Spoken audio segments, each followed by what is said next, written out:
Action.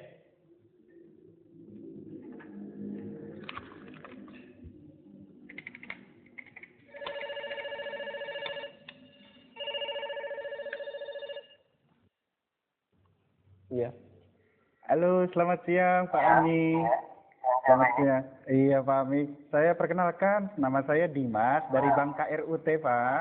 Ada apa Mas Dimas? Boleh minta waktunya 2 menit sebentar aja Pak. Saya ada kabar gembira buat Pak. 2 menit ya. Tapi nanti kita gantian ya. Oh begitu. Ya Mas Dimas 2 menit, kemudian saya ya. Nggak masalah? Oh iya boleh. Boleh gitu. Boleh ya. Silakan Mas Dimas duluan. Ya, monggo. Begini Pak, ceritanya saya dari Bank KRUT ingin menawarkan Pak, karena ada produk kami yang terbaru dari Bank KRUT yaitu credit card platinum kami untuk Bapak. Karena kebetulan Bapak yang terpilih jadi calon nasabah kami. Ini lumayan besar Pak, fasilitasnya banyak sekali. Kita banyak cashback di beberapa merchant yang terbesar di seluruh Indonesia Pak ya. Kemudian kita ada fitur juga yang Bapak bisa melakukan pencairan dana tunai selama sedikitnya 30 juta dan paling cepat 2 hari Pak pencairannya. Berapa hari? 2 hari. Masya Allah ya. Ya, iya Pak, betul Pak. Dan ini pencairan ini langsung kita bantu secepatnya begitu Bapak ajukan begitu. Gimana Pak? Bapak tertarik? Apalagi ini belum ada bebasan annual fee tahunannya Pak. Baik. Sebelumnya saya boleh tanya dulu ya? Boleh Pak. Nggak masalah ya? Baik. Mas Dimas Muslim?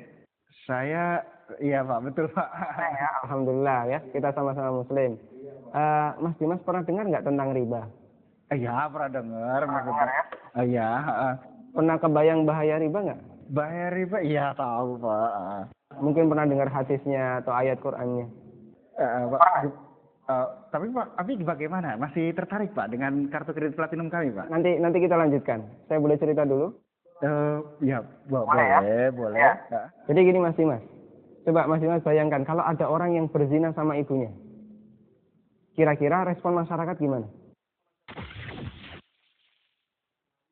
Semua orang sepakat jelek ya. Gimana? Maksudnya gimana Pak? Kalau misalnya ada orang yang berzina sama ibunya, semua orang akan menganggap dia melakukan perbuatan yang maksiat. Ya bejat itu Pak. Wah, bejat sekali ya. Bejat Pak. Baik, kita sama-sama sepakat untuk itu. Begini, Nabi SAW menyebut bahwasanya riba itu ada 73 pintu. Pintu yang paling ringan, kata Nabi SAW, dosa riba itu seperti berzina sama ibunya. Itu nilai dosa riba yang paling ringan. Coba kalau Anda tadi tawarkan 30 juta, itu berapa nilai ribanya? Ya, tapi kan... Saya lanjutkan boleh? Ya, kita lanjutkan dulu ya. Ya. Saya sebutkan, ini ada beberapa fase kehidupan manusia. Orang yang makan riba semuanya mendapatkan azab dari Allah. Pertama, ketika di dunia, orang yang makan riba itu ditantang perang oleh Allah. Coba Mas bayangkan. Kata Allah Subhanahu wa taala, ya ayyuhalladzina amanu taqullaha wa dzaru ma baqiya minar riba. Wahai orang yang beriman, bertakwalah kepada Allah dan tinggalkan semua bentuk riba. Fa in lam taf'alu fa'dzanu biharbi minallahi wa rasulih. Kalau kamu masih ngeyel, nggak mau meninggalkan riba, umumkan perang dengan Allah dan Rasulnya. Coba, kalau kita ditantang perang oleh Allah dan Rasulnya, kira-kira ada nggak peluang untuk menang? Nggak ada ya? Ampun Pak. Ini yang pertama. Yang kedua, orang yang mati dalam kondisi membawa dosa riba, makan riba, nanti dia akan dihukum di kuburan dalam bentuk berenang di sungai darah. Masya Allah, berenang di sungai darah. Kata Nabi SAW, beliau pernah menceritakan mimpinya, dan mimpi beliau itu wahyu. Nabi SAW pernah melihat ada orang yang berenang di sungai darah, kemudian di tepi sungai ada orang yang membawa batu. Setiap orang ini berenang menepi dilempari batu ke mulutnya, kemudian balik ke tengah. Ini yang kedua. Di alam kubur, dia mendapatkan azab berupa berenang di sungai darah. Yang ketiga. Masih yang ketiga Pak? Iya. Siap mendengar, masih sanggup mendengarkan? Iya Pak. Iya, tapi saya lanjutkan ya. Iya Pak. Tapi ketika orang ini dibangkitkan oleh Allah dari alam kubur, dia dibangkitkan dalam kondisi sempoyongan, Mas. Allah Subhanahu wa taala bercerita, alladzina ya'kuluna riba la yaqumuna illa kama yaqumul ladzi yatakhabbathu syaitan minal mas. Orang yang makan riba, mereka akan dibangkitkan pada hari kiamat dalam kondisi sempoyongan seperti orang yang kerasukan. Iya Pak. Artinya yang lain berjalan normal, dia sendiri sempoyongan. Menyakitkan. Kemudian yang keempat, tadi sebelum hisab ya, ketika dia dibangkitkan sebelum hisab dia sudah disiksa.